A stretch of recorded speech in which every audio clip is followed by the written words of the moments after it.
Hey Boost Kids, here is chapter 13 of Red Kayak. So we're going to go ahead and get started.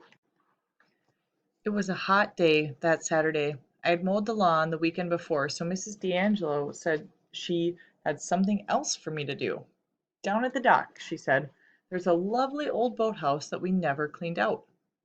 She didn't realize that I knew that old boathouse like the back of my hand. When Digger's grandfather owned the property, JT, Digger, and I played pirates in that boathouse and used our dinghy for the pirate ship. I wondered if you could get things into some kind of order, Mrs. D'Angelo said. Pull everything out, sort it out. If there's anything salvageable, put it aside. Make a pile for the dump, and then just rake up around there. It's such a mess. Sure, I replied. Another thing, she said. I'll be awake for a couple of days. You will? I was surprised. Yes, she started to smile. Thanks to your mother. She's the one who talked a little sense into me. I'm going in to I'm going into Washington. My husband and I have been talking. We need to figure out what we're going to do. I was confused. What I mean, she explained, is that there is another baby on the way, and we need to prepare for that. A baby? I was stunned. She dropped her eyes. We'll never get over what happened, Brady. Never. Looking up at me, she added, but life does go on. I must have stood there with my mouth hanging open because Mrs. D'Angelo slowly grinned at my reaction. Your mother knows about the baby. Now you do too. Wow, congratulations, I stammered. Truly, I was happy for her. That's really good news. Yes, she glanced around her. Well, anyway, Brady, would you mind just coming over and checking on things while I'm gone? Not at all. You could turn the sprinkler on one evening, maybe, and take the mail and newspapers in. I'll be away till Tuesday. No problem, I said, beaming. That's no problem at all. She touched my arm. Thanks. You've been such a help to me. I took a rake and a couple of big garbage bags and headed on down the hill behind the three-car garage to the dock. The D'Angelo sailboat bobbed nearby in its slip, and the power boat sat gleaming on the boat lift beside it.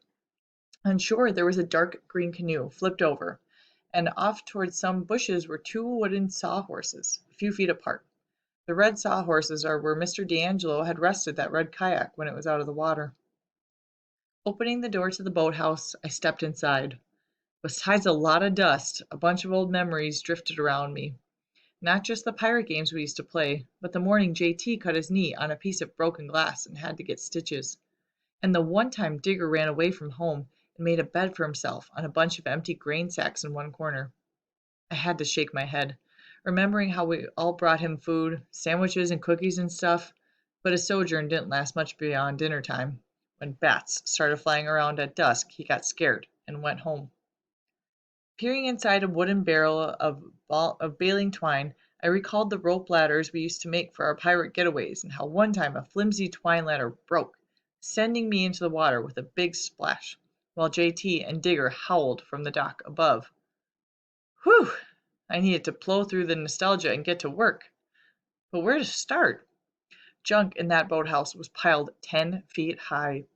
Old wicker lawn furniture, tattered fruit baskets, a large cracked headboard. Overwhelmed, I decided to clean around the outside first. Grabbing the rake, I pulled the debris away from the sides of the boathouse. Dried up leaves, piles of brush, big pieces of plastic from a kid's old swimming pool. It wasn't going to be fun, or easy, I concluded pretty quickly. But I gritted my teeth and went at it so I could knock off and go home early. Goodbye, Brady, Mrs. D'Angelo called out from the hill. She had her sunglasses on, her hair up in a little bun, and a tote bag in her hand. I waved back. Have a good trip. After she left, I went clear down one side of the boathouse, raking, making piles, and periodically stuffing the junk into one of the two black large leaf bags. Already, sweat was trickling down my face and neck. My hands were slick inside the heavy work gloves I wore. I took them off so my hands could breathe for a while, tossed the gloves on a nearby tree stump, and took a long drink of ice water from the plastic jug I brought with me. Out of the blue, I smiled. Truth was, I was pretty happy about the baby. I knew it wouldn't replace Ben, but it had to help. I started whistling a song I liked from the radio as I went back to work. It was when I turned the corner on the boathouse and pulled the rake through the tangle of pricklers that I saw something reflect in the sun. At first, I thought it might be a knife, some kind of silver knife. I stopped whistling. But when I reached over to pull it out from the weeds, I saw it wasn't a knife at all. It was a drill. My father's cordless drill. The one he said he was missing a while back. I held it and let the rake fall because I could see that there were flecks of red paint on the drill bit. I swallowed hard. Flecks of red that looked as though they might even be the same color as the red kayak. Was it possible?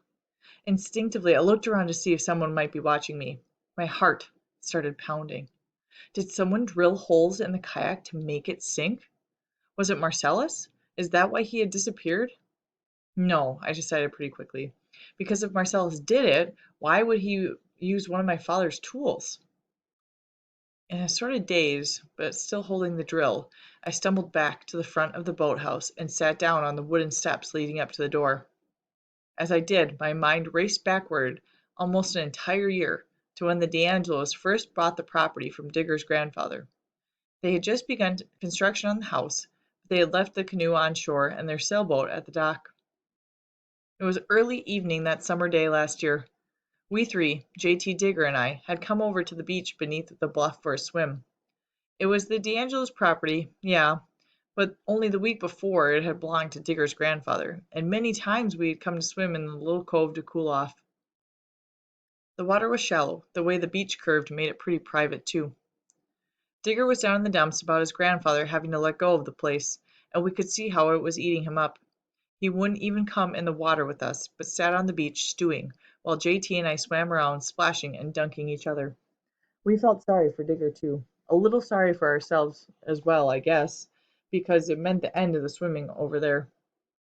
After coming up on shore, we dried off with the towels we'd brought and aimed a few small rocks towards the D'Angelo sailboat. One of the stones Digger threw pinned off the metal mast. "Jerks!" he had cried. "Hey, I've got an idea," I told him, tossing a glance at the sailboat. "Let's get my father's drill and put a few holes in her hull." "Cool!" JT exclaimed. "Then, when they come for a little day sail, they'll realize they aren't going anywhere." Digger had looked at me, but he wasn't laughing. "No, that's stupid. The sailboat would just sink. There's gotta be something worse than that." "Okay," I said. "Then we can put holes in that canoe instead. What you do is fill the holes back in with this water-based glue that my dad has in the workshop. Mix in with some of the residue from what you drilled out so no one can tell. Maybe dab over it with a marker, a green marker. Then, after he's out on the water for 30 minutes, the glue gives way and the water comes in and he goes swimming." Digger just stared past me with an intense look on his face.